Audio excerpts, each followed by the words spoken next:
ക്രിസ്തുവിൽ ഏറ്റവും സ്നേഹം നിറഞ്ഞവരെ, യേശു നൽകിയ പുതിയ കൽപ്പനയാണ് ഇന്നത്തെ സുവിശേഷത്തിൻ്റെ കേന്ദ്ര വിഷയം. ഞാൻ പുതിയൊരു കൽപ്പന നിങ്ങൾക്ക് നൽകുന്നു, നിങ്ങൾ പരസ്പരം സ്നേഹിക്കുവിൻ. ഞാൻ നിങ്ങളെ സ്നേഹിച്ചതുപോലെ നിങ്ങളും പരസ്പരം സ്നേഹിക്കുവിൻ. നിങ്ങൾക്ക് പരസ്പരം സ്നേഹമുണ്ടെങ്കിൽ നിങ്ങൾ എൻ്റെ ശിഷ്യന്മാരാണെന്ന് അതുമൂലം എല്ലാവരും അറിയും. സത്യത്തിൽ സ്നേഹിക്കുക എന്നത് ഒരു പുതിയ കൽപ്പനയാണോ? അല്ല. പരസ്പരം സ്നേഹിക്കുക എന്നത് ഒരു പുതിയ കൽപ്പനയല്ല. പഴയ നിയമത്തിൽ പോലും, പ്രത്യേകിച്ച് ലേവ്യരുടെ പുസ്തകത്തിൽ, നിന്നെപ്പോലെ തന്നെ നിന്റെ അയൽക്കാരനെയും സ്നേഹിക്കുക എന്ന് കർത്താവ് ഇസ്രായേൽ ജനത്തോട് ആവശ്യപ്പെടുന്നുണ്ട്. അങ്ങനെയെങ്കിൽ യേശുവിൻ്റെ കൽപ്പന എങ്ങനെയാണ് പുതിയ കൽപ്പനയാകുന്നത്? അതിനുത്തരം, സ്നേഹത്തിന് യേശു നൽകുന്ന പുതിയ മാനദണ്ഡമാണ് അതിനെ പുതിയതാക്കുന്നത് എന്നതാണ്. അതായത്, പഴയ നിയമത്തിൽ നിന്നെപ്പോലെ തന്നെ നിന്റെ അയൽക്കാരനെയും സ്നേഹിക്കുക എന്നാണ് പറഞ്ഞിരുന്നതെങ്കിൽ, യേശു നൽകുന്ന മാനദണ്ഡം യേശു സ്നേഹിച്ചതുപോലെ സ്നേഹിക്കുക എന്നതാണ്.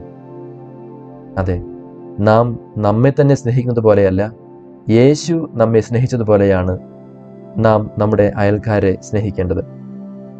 എങ്ങനെയാണ് യേശു നമ്മെ സ്നേഹിച്ചത്? അവൻ കുരിശിൽ സ്വജീവൻ നൽകി നമ്മെ സ്നേഹിച്ചു.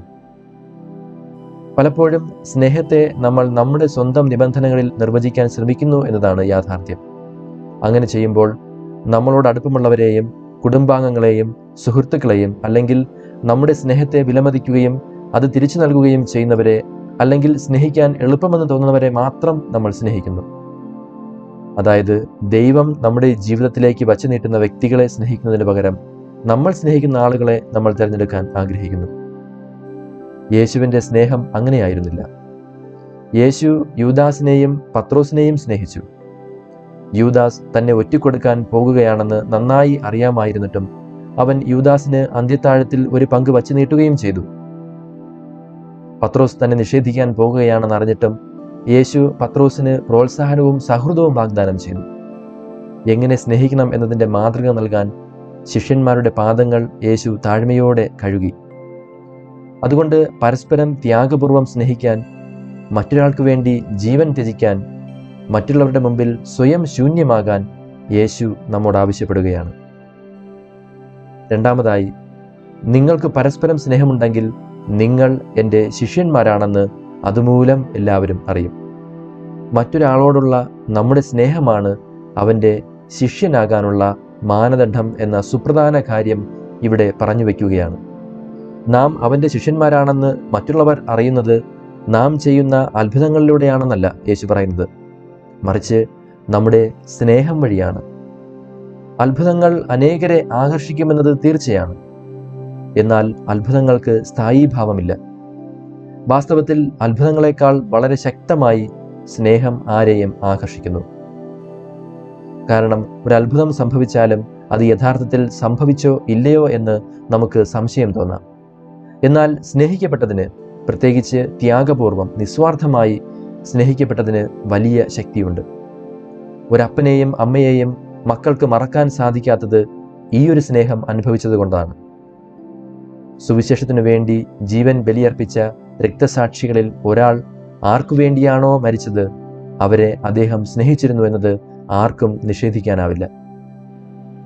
ത്യാഗപൂർണമായ സ്നേഹത്തിൻ്റെ പരമോന്നത ആവിഷ്കാരം അതുകൊണ്ട് തന്നെ മറ്റൊരാൾക്ക് വേണ്ടി മരിക്കാൻ തയ്യാറാവുക എന്നതാണ്. എങ്കിലും മറ്റൊരാളുടെ ആത്മാവിൻ്റെ നിത്യരക്ഷയ്ക്കായി മരിക്കാൻ തയ്യാറാകുന്നതാണ്, അതായത് സ്വന്തം ഭൗതിക ജീവനേക്കാൾ അപരൻ്റെ ആത്മീയ ജീവൻ, അപരൻ്റെ ആത്മാവിൻ്റെ രക്ഷയ്ക്കായി ജീവൻ ബലികഴിക്കാൻ കഴിയുന്നതാണ്, തയ്യാറാകുന്നതാണ് സ്നേഹത്തിൻ്റെ ഉദാത്ത ഭാവം. രക്തസാക്ഷിത്വം വരിച്ച അപ്പോസ്തലന്മാരുടെ ജീവിതത്തിൽ മാത്രമല്ല, സുവിശേഷത്തിനു വേണ്ടി ജീവിതം ത്യജിക്കുകയും മറ്റൊരു വ്യക്തിയുടെ ആത്മാവിൻ്റെ രക്ഷയ്ക്ക് വേണ്ടി മരിക്കുകയും ചെയ്ത എല്ലാ മിഷണറിമാരുടെയും ജീവിതവും അതുകൊണ്ടാണ് ശ്രേഷ്ഠമാകുന്നത്.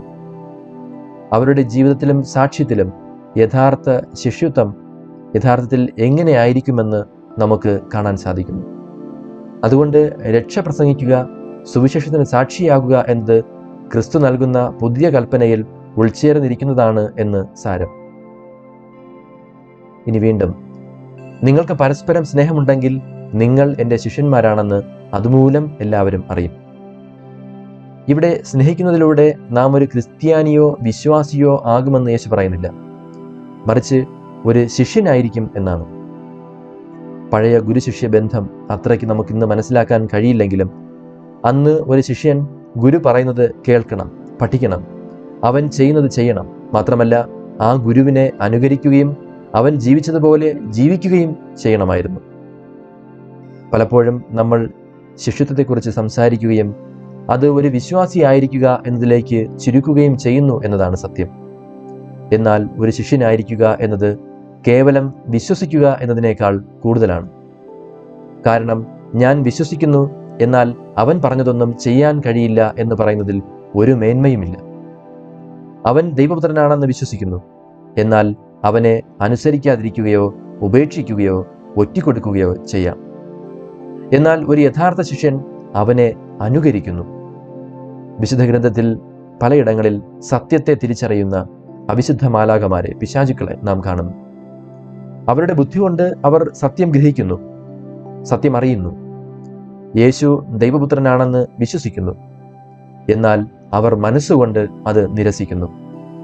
അതിനാൽ നാം വിശ്വസിക്കുന്നുണ്ടെങ്കിലും അവൻ സ്നേഹിച്ചതുപോലെ നാം പരസ്പരം സ്നേഹിക്കുന്നില്ലെങ്കിൽ നാം അവൻ്റെ ശിഷ്യന്മാരല്ല, പിന്നെയോ ക്രിസ്തുവിന് എതിർസാക്ഷി നൽകുന്ന പിശാചുക്കളാണെന്ന് തിരിച്ചറിയണം.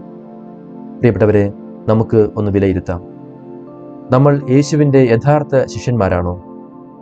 നമ്മുടെ യഥാർത്ഥ ശിഷ്യത്വം നമ്മുടെ സ്നേഹത്തിലൂടെ പ്രകടമാക്കാൻ നമുക്ക് കഴിയുന്നുണ്ടോ? ദൈവത്തിൽ വിശ്വസിക്കുകയും എന്നാൽ മനസ്സുകൊണ്ട് മറ്റുള്ളവരെ സ്നേഹിക്കാൻ കഴിയാതെ സ്വന്തം പേരിനും പ്രശസ്തിക്കും വേണ്ടി മറ്റുള്ളവരെ ശത്രുക്കളായി, തോൽപ്പിക്കേണ്ടവരായി, വെറുപ്പും പകയും അസൂയയും നിറഞ്ഞ കണ്ണുകൊണ്ട് കാണുന്നതാണോ എൻ്റെ ക്രൈസ്തവ ജീവിതം? അവരെൻ്റെ ഭൗതിക ആവശ്യങ്ങൾക്ക് വേണ്ടി മാത്രമല്ല, അവരെൻ്റെ ആത്മാവിൻ്റെ രക്ഷയുടെ ആവശ്യത്തിനും വേണ്ടിയുള്ള നമ്മുടെ സ്നേഹത്തിലൂടെ നമ്മുടെ യഥാർത്ഥ ശിഷ്യത്വം പ്രകടിപ്പിക്കാൻ നമുക്ക് കഴിയുന്നുണ്ടോ? അതെ, സ്നേഹിക്കാനുള്ള കൽപ്പന വളരെ മനോഹരമായ കൽപ്പനയാണ്. എന്നാൽ സ്നേഹം എന്താണ് അർത്ഥമാക്കുന്നത് എന്ന് നമുക്ക് നിർവചിക്കാൻ കഴിയുന്നിടത്തോളം മാത്രമേ അതിന് മനോഹാരിതയുള്ളൂ എന്നതാണ് വാസ്തവം. കാരണം യേശു സ്നേഹിച്ചതുപോലെ സ്നേഹിക്കുന്നത് ബുദ്ധിമുട്ടുള്ളതും വെല്ലുവിളി നിറഞ്ഞതുമാണ്. അതിനാൽ അവൻ്റെ ശരീരവും രക്തവും സ്വീകരിക്കുന്ന നമുക്ക് നമ്മുടെ ജീവിതത്തെ രൂപാന്തരപ്പെടുത്താൻ ആത്മാർത്ഥമായി പ്രാർത്ഥിക്കാം. യേശു സ്നേഹിച്ചതുപോലെ സ്നേഹിച്ചുകൊണ്ട് അവൻ്റെ യഥാർത്ഥ ശിഷ്യരാണെന്ന് ലോകത്തോട് വിളിച്ചു പറയാൻ നമുക്ക് ഓരോരുത്തർക്കും സാധിക്കട്ടെ. സർവശക്തനായ ദൈവം, പിതാവും പുത്രനും പരിശുദ്ധാത്മാവും നമ്മെ അനുഗ്രഹിക്കുമാറാകട്ടെ. ആമേൻ.